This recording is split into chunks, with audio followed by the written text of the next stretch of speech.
تو ان کی آواز بالکل ویسے ہوتی ہے جیسے کوئی باقاعدگی سے دروازے پر دستک کر رہا ہو. ٹک ٹک ڈگ ڈگ ڈگ ڈگ ڈگ ڈگ ناکنگ.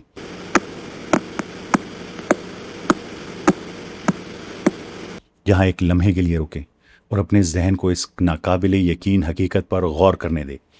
یہ بات آپ کی سوچ کو جھنجھوڑ دینے کے لیے کافی ہے. ذرا سوچئے یہ کتنی بڑی حیرت کی بات ہے کہ جس ستارے کو جدید سائنس نے 20ویں صدی کی جدید ترین ٹیکنالوجی مشینز اور ریڈیو ٹیلیسکوپس ایجاد کرنے کے بعد اس کی مسلسل ضربوں کی وجہ سے انگریزی میں پلسیٹنگ سٹار کا نام دیا، پلس کا نام دیا.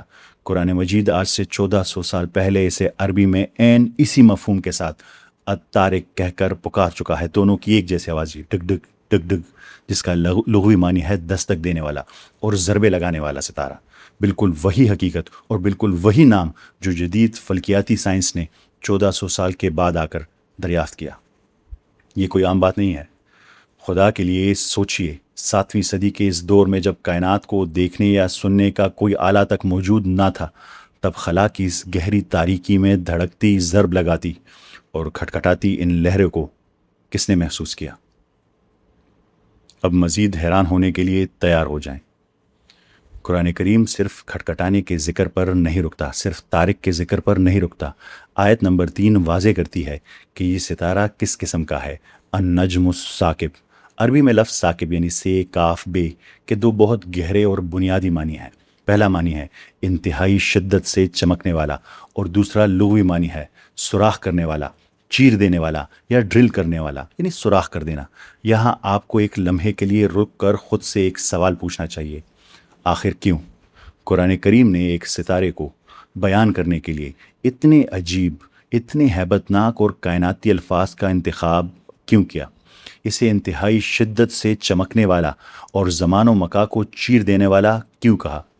ذرا آنکھیں بند کر کے تصور کیجئے آج سے 1400 سال پہلے عرب کے ریگستان میں بیٹھے ان لوگوں پر کیا گزری ہوگی جب انہوں نے پہلی بار کلام الہی سے یہ الفاظ سنے ہوں گے. یہ الفاظ اتنے گہرے اور سائنسی لحاظ سے اتنے پیچیدہ ہیں کہ آج کے اس جدید دور کا عام انسان بھی اسے آسانی سے ہضم نہیں کر سکتا. تو 1400 سال پہلے کے انسان کے لیے تو خلا میں سوراخ کرنے والے ستارے کا تصور ہی انسانی عقل سے یکسر باہر تھا. لیکن آج جب آپ اس کی سائنسی حقیقت سنتے ہیں، جب یہ پوری سائنسی حقیقت کھل کر آپ کے سامنے آتی ہے، تو انسان بے اختیار پکار اٹھتا ہے اللہ اکبر، اور دل بے ساختہ یہ چاہتا ہے کہ اس کائنات کے خالق کی اس بے پناہ عظمت اور علم کے سامنے سیدھا سجدے میں گر جائیں. تو آئیں اور اس کی سائنسی وضاحت کو سمجھیں، خاص کر اس لفظ ثاقب کی.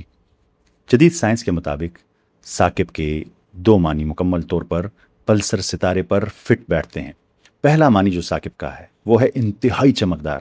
آپ کو لگتا ہوگا کہ ہمارا سورج بہت چمکدار ہے، لیکن پلسر ستارے کی چمک کا اندازہ لگانا انسانی عقل سے باہر ہے.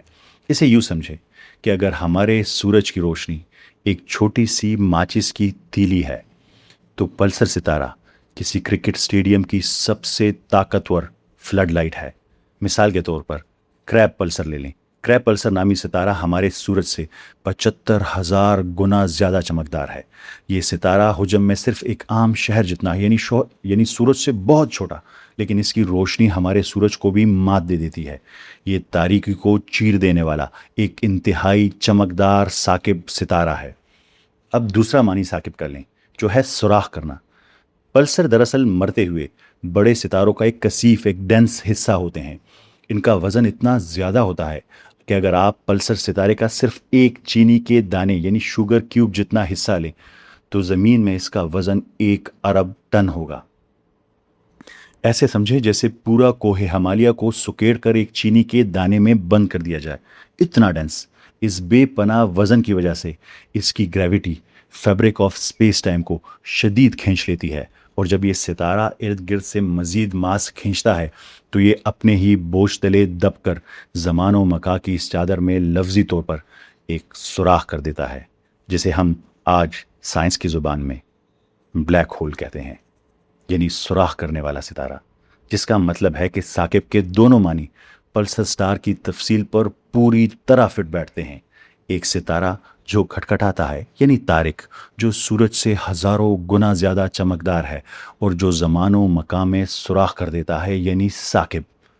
اب واپس آتے ہیں جان ٹرٹن کے اس دعوے کی طرف کہ قرآن کریم پرانی کتابوں کی کاپی ہے۔ کاپی کرنے کا ایک بہت سادہ سا اور منطقی اصول ہے۔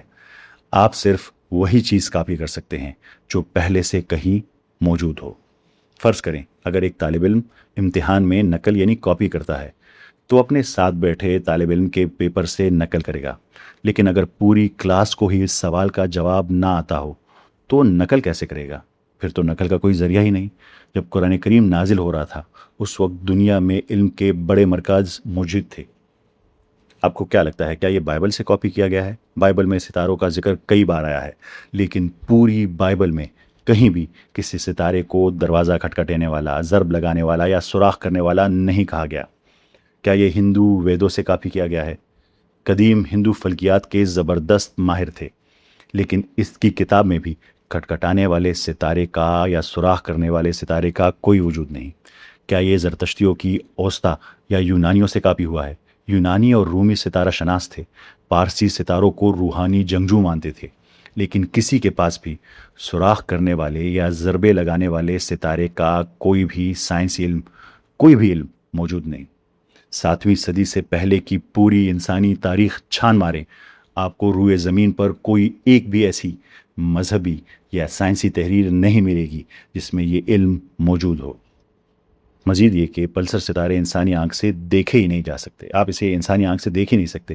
انہیں دریافت کرنے کے لیے جدید ریڈیو ٹیلیسکوپ درکار تھی۔ 7ویں صدی کے عرب کے ریگستان میں موجود ایک انسان کے لیے یہ ناممکن تھا کہ وہ اپنی آنکھ سے پلسر کو دیکھ سکتا یا اپنے کانوں سے اس کی کھٹکھٹاہٹ سن سکتا۔ جب پوری دنیا رومیوں، ایرانیوں، ہندوستانیوں، یہودیوں اور عیسائیوں کو اس بات کا علم ہی نہیں تھا تو نبی کریم صلی اللہ علیہ وآلہ وسلم نے اس ناممکن اور غائب سائنسی علم کو کس طرح کتاب سے کاپی کر لیا؟ اگر قرآن کاپی شدہ ہے نعوذ باللہ، تو لائیے وہ اصل ماخذ، لائیے وہ سورس، ہمیں وہ مسودہ دکھائیے جس میں اس کھٹکھٹانے والے ستارے اور زمان و مکان کو چیرنے والے ستارے کا ذکر ہو۔ اگر آپ کے پاس یہ ثبوت نہیں ہے، اور یقیناً آپ کے پاس کبھی بھی نہیں ہو سکتا، تو آپ کا یہ کاپی پیسٹ کا دعویٰ جھوٹ اور جہالت کے سوا کچھ نہیں ہے۔